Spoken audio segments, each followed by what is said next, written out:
বগুড়ার দইহালায় আবার জিগায়, মোস্তাকিমের চাপ আবার জিগায়।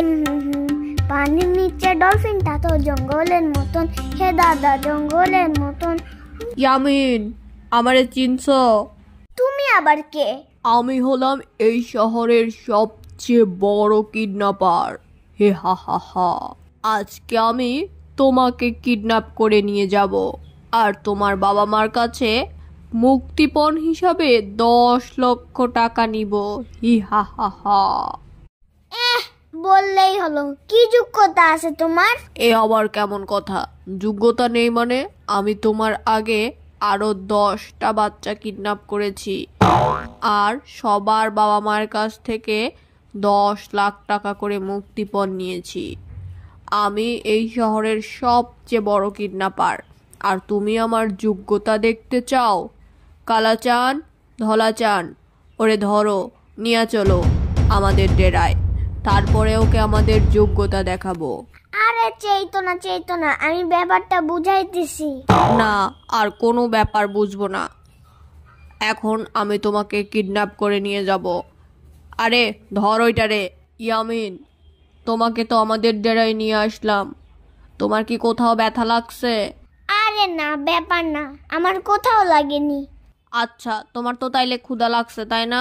অনেকক্ষণ হলো তোমাকে নিয়ে এসেছি, তাইলে তোমার জন্য 1 প্যাকেট বিরিয়ানি নিয়ে আসি। কালাচান, যাও ওর জন্য 1 প্যাকেট বিরিয়ানি নিয়ে আসো। এই যে নাও, তোমার জন্য 1 বাটি বিরিয়ানি এনেছি, এটা খেয়ে নাও। আরে শুধু বিরিয়ানি কেন, সালাদ কোথায়? ওসব সালাদ টালাদ আনতে পারিনি, ভুলে গেছি।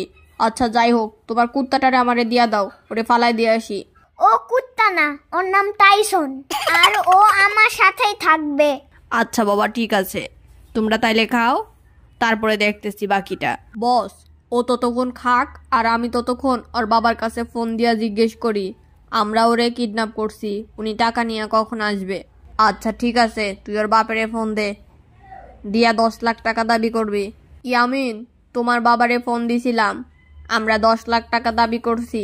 তোমার বাবা মাগরিবের আজান দিলে তোমার জন্য টাকা নিয়ে চলে আসবো। মাগরিবের আজান কখন দিবে? আরে আরো সময় আছে। এখনো কি মাগরিবের আজান দেয় নাই? আরে বাবা, বললাম তো আরো সময় আছে। দূর, ভাল লাগে না। না, এই বাচ্চাটা দেখতেছি খুব পটর পটর করে, এর জ্বালাই তো দেখতেছি বাঁচি না।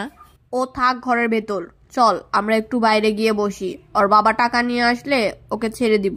জানালাটা ওরা খোলা রাখে গেছে, ওরা কত বোকা। এখন আমি জানলা দিয়ে পালাই।